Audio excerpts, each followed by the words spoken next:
Hello बच्चों। यहाँ लिखा है wedge is placed on smooth horizontal surface which contains a circular quarter of radius 25 centimeter as shown. An insect crawls on the circular path with constant speed 0.5 meter per second. A force is applied on the wedge so that it does not move. Okay.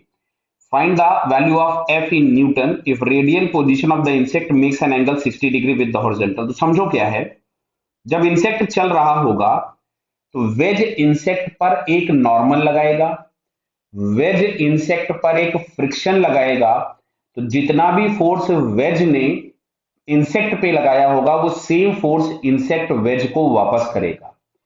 यहां surface smooth दिया है सो veg का movement start हो जाएगा। उसको prevent करने के लिए यहां पर हम लोगों ने फोर्स एफ अप्लाई किया जिसकी वैल्यू पूछी गई है। क्लियर?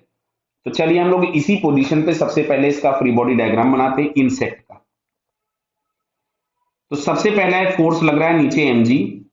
यहां पर हम लोगों के पास एक नॉर्मल रिएक्शन लग रहा है जो कि सेंटर की तरफ होगा। क्लियर है? अब देखो इंसेक्ट अगर ऊपर जा रहा होगा, बराबर है, तो उसको ऊपर की तरफ में ले जाने के लिए रिस्पॉन्सिबल फ्रिक्शन ही होगा। क्लियर है? तो चलिए हम लोग उसको बाद में कंसीडर करेंगे, पहले हम लोग सबसे पहले mg के कंपोनेंट्स कर लेते हैं। तो बेटा हम लोगों को दिख रहा है क्या, ये वाला एंगल अगर 60 दिया था तो ये वाला एंगल 30 हो जाएगा। तो यहां पे mg का कंपोनेंट आ गया mg cos 30 और यहां पे एक mg का कंपोनेंट आ रहा होगा mg sin 30 और इसी mg sin 30 को बैलेंस करने के लिए फ्रिक्शन आएगा। क्यों? क्योंकि तुमको स्पीड इसकी कांस्टेंट दी गई है। अगर स्पीड कांस्टेंट दी गई है मतलब इस पे टेंजेंशियल एक्सीलरेशन जीरो होगा। क्लियर? तो चलिए मैं सबसे पहले सेंटर की तरफ वाले फोर्स के लिए बात कर लेता हूं। तो यहां से मिलता है n minus M G cos 30 की मैं वैल्यू पुट कर देता हूं is equals to M V square by R. Clear? तो यहां से सबसे पहले मैं नॉर्मल रिएक्शन की वैल्यू निकाल लेता हूं। तो n इज इक्वल्स टू हमारे पास आएगा mg। m दिया गया है क्या? नहीं दिया गया, तो हम m के टर्म्स में ही इसको लिख के छोड़ देते हैं। तो यहां से हमारे पास आ रहा था m 10√3/2 प्लस m v का स्क्वायर हमारे पास आ गया 0.5 इंटू 0.5 डिवाइडेड बाई रेडियस, और रेडियस हमारे पास दी गई है 0.25। क्या बात समझ में आ रहा है? 25 सेंटीमीटर दिया, इसको मैंने मीटर में कन्वर्ट कर दिया। तो ये n इज इक्वल टू हमारे पास आ रहा है 5√3m प्लस, समझ में आ रहा है? अब ये वैल्यू अगर हम लोग निकालेंगे तो 0.25 बटा, समझ में आ रहा है, ये इससे देखो कैंसिल हो गया पूरा, यहां बचा m। ये आ गया हम लोगों के पास फर्स्ट इक्वेशन जिसमें हमको नॉर्मल मिल गया। अब सुनना बात को ध्यान से इधर से। अब अगर हम लोग देखें तो ये जो md sin थीटा लग रहा है इसको कंपनसेट करने के लिए यहां कहीं पे इंसेक्ट पे फ्रिक्शन इधर लगा होगा, इंसेक्ट पे। तो इंसेक्ट ने जो वेज को फ्रिक्शन वापस किया होगा वो इधर किया होगा और उसकी वैल्यू mg sin थीटा के बराबर ही होगी। क्लियर? अब वेज पे लगने वाला फोर्स कौन सा है? देखो नॉर्मल इधर था तो मैंने वेज पे लगने वाले फोर्स को ब्लैक कलर से बना दिया। एक नॉर्मल इधर लग रहा होगा और एक फ्रिक्शन इधर लग रहा होगा जो कि mg sin थीटा के बराबर होगा। क्या ये बात समझ में आ रही है? तो अब वेज पे हॉरिजॉन्टल डायरेक्शन में अगर मैं फोर्सेस देखूं तो देखो ये वाला एंगल 60 है और ये एंगल 30 था, ये 60 था, तो ये एंगल 30 हो जाएगा। क्या बेटा दिख रहा है आप लोगों को? ये वाला जो एंगल हम लोगों के पास आ जाएगा, ये एंगल हम लोगों के पास आ जाएगा 30 डिग्री।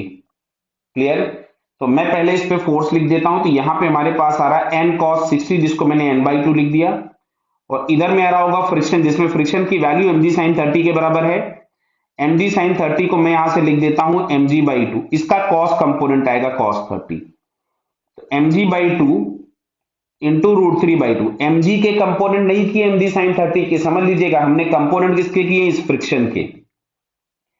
तो अब जो नेट फोर्स इस पे लग रहा है वो लग रहा है हम लोगों के पास, ध्यान से देखिएगा, F इस डायरेक्शन में लगा है और वेज कहीं जा नहीं रहा है। तो वेज पे लगने वाले सारे फोर्सेस हॉरिजॉन्टल में वर्टिकल में बैलेंस होंगे। तो F इज इक्वल्स टू नहीं बल्कि F प्लस कर लीजिए, बिकॉज दो फोर्सेस जो हॉरिजॉन्टल में एक डायरेक्शन में लग रहे हैं उनको मैंने ऐड कर दिया। ये हम लोगों के पास आ रहा है mg√3/4 is equals to n/2 is equals to n/2। Clear है? बताइए। अब मैं यहां से n की वैल्यू पुट कर देता हूं जो कि हम लोगों ने ये फाइंड कर रखी थी तो F प्लस M, अच्छा G की जगह हम लोग लिख देते हैं 10/4 इंटू √3, और ये हम लोगों के पास आ जाएगा 5√3 M/2, M/2 लिखना था, प्लस M/2। क्लियर है? तो यहां से अच्छा देखो देखो, ये 2 हो गया और ये 5 हो गया, तो आपको क्या दिख रहा है, 5√3 पूरा ये कैंसिल हो गया। तो F इज इक्वल्स टू आ रहा है M/2, तो M की वैल्यू दी जानी चाहिए तभी ये न्यूमेरिकल आंसर मिलेगा, अदरवाइज तो हम लोगों को ये M के टर्म्स में आंसर मिलेगा। देखो यहाँ पे शायद लिखा हुआ था कुछ, मैं इसको हटा रहा हूं थोड़ा सा, देखिए यहाँ पे 2 kg दिख रहा है मेरे को, शायद लिखा हुआ, ये देखिए 2 kg बराबर है, तो M बराबर है 2 kg बराबर। तो फोर्सेस बने हुए थे वो मैं वापस से बना दूंगा, देखिए M बराबर मैं पहले 2 kg लिख लेता हूं, तो 2/2 बराबर 1 न्यूटन, यानी हम लोगों को जो रिक्वायर्ड फोर्स है वो 1 न्यूटन चाहिए। क्लियर है? तो मैं यहाँ पे वापस फोर्सेस वो बना देता हूं, तो यहाँ पे हम लोगों ने जो किया था इस फ्रिक्शन के कंपोनेंट ले रखे थे। क्लियर है बेटा? ये बराबर है? Okay, all the best.